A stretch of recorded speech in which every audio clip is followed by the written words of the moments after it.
Ever feel like your music production is more of a comedy show than a metal concert? Well, you're not alone. Today we're diving into the top 5 hilarious mistakes that can turn your epic metal tracks into a blooper reel. Let's make sure your next recording is more headbanging and less facepalming. Mistake number 1. Overcomplicating your setup. Now I get it, believe me, when you're excited about making music, it's easy to get carried away and get every single piece of gear and plug-in under the sun. But let me tell you, I once tried to layer all musical tracks with like 5 or 6 guitar tracks. The result? It sounded so muddy, even Shrek wouldn't have wiped his ears with it. Oh, this is gonna be so choice, dude. I've got to get every possible sound in here so I can stand out and be original. I think I'll buy this.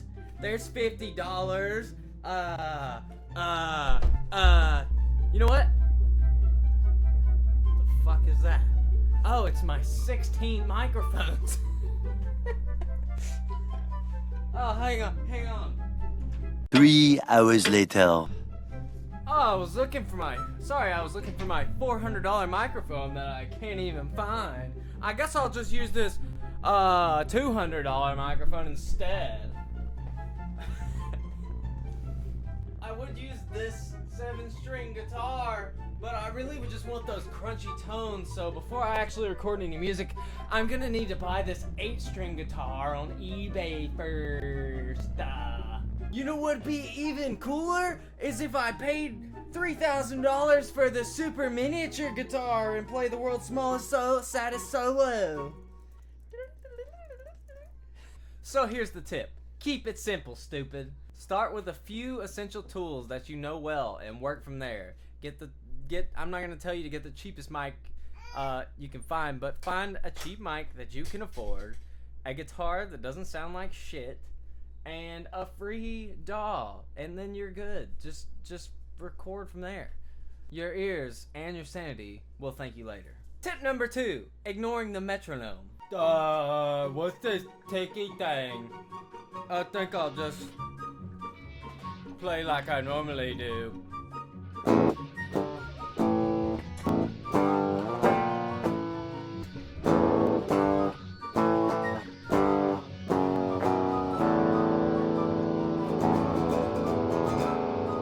Here's a tip to set up your metronome right. Okay, follow along, little Padawan. So here in Reaper, or whatever you use, you should have somewhere that shows a metronome. In Reaper, you click it, it brings up this little bitty menu, right?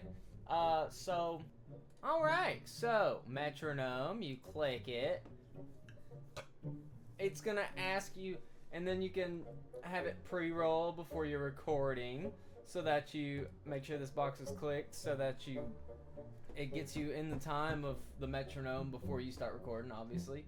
I have mine pre-roll at 2 measures, so it's, I don't know how to explain it. It's like 2 little verses to count in, so make sure I'm ready. And then what you want to do is bring this up to about right here. Actually raise the volume a little bit so you can hear it. So let's look at the difference. So this is what it's automatically at. And this is about where I like it to be, so I can hear it over my loud ass distortions and still know that I'm in time.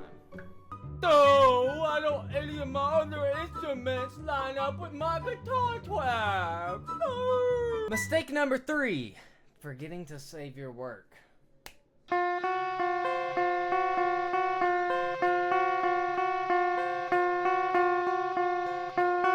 Oh dude, that was the sickest breakdown of the century. Now I gotta go take a dump and get a job so I can get more gear. 3 hours later. Alright, I gotta finish this song already so I can hurry up and get famous, dude. Oh, that's weird. I don't remember turning my computer off. Let's just turn that back on. Okay.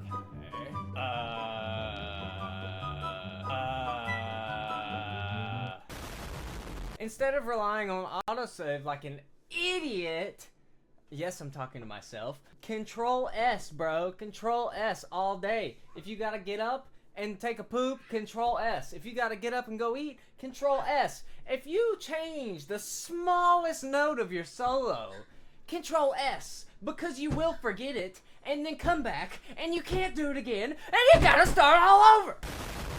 Mistake number 4, mixing too loud. Where is that pesky gain? Oh, there you are. Oh, perfect. Oh yeah, dude, look at how thick those sounds are. Let me just render all this just as it is. Alright, I got everything loaded up into SoundCloud despite its relevancy.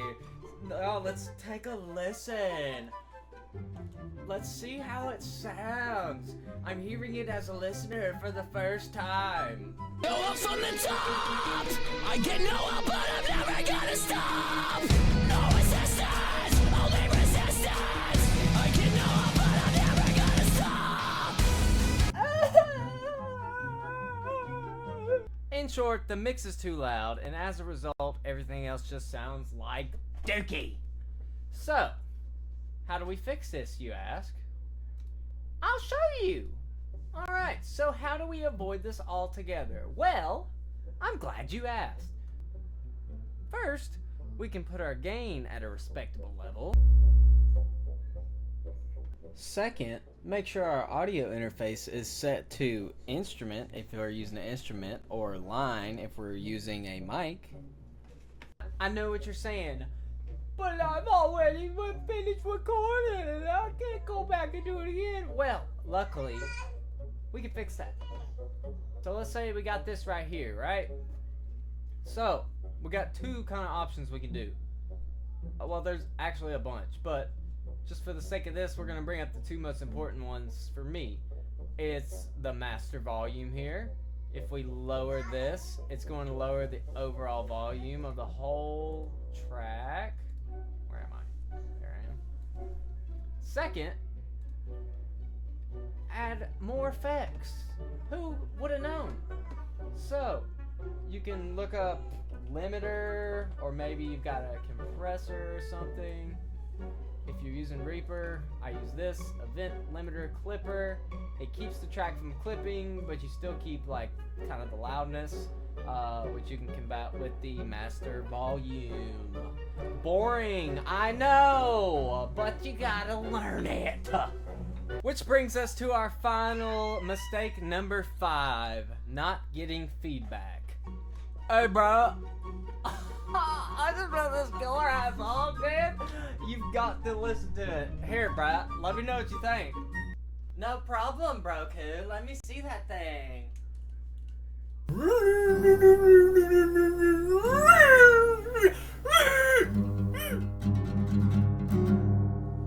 Oh yeah, dude, it's so great.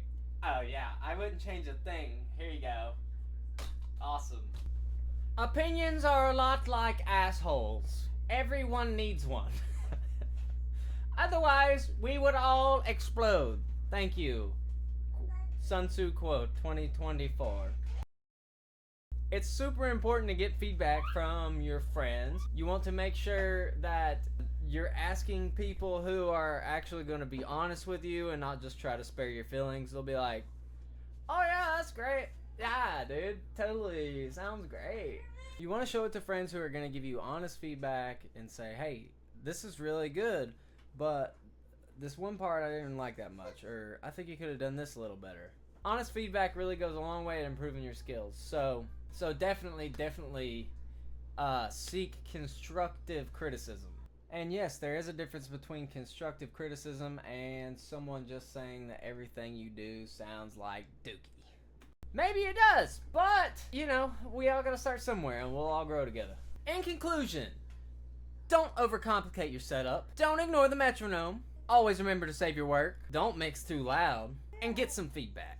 That's all I've got. If you've enjoyed this or you've got some funny recording, producing stories of your own, be sure to leave it in the comments below and let me know. I want to know what you guys think. I would be greatly honored if you would hit the subscribe button and not miss future videos. That being said, if you enjoyed this video and you're looking for other ways to improve your vocal techniques, check out this video right here. Right here. Right here. That one. There you go.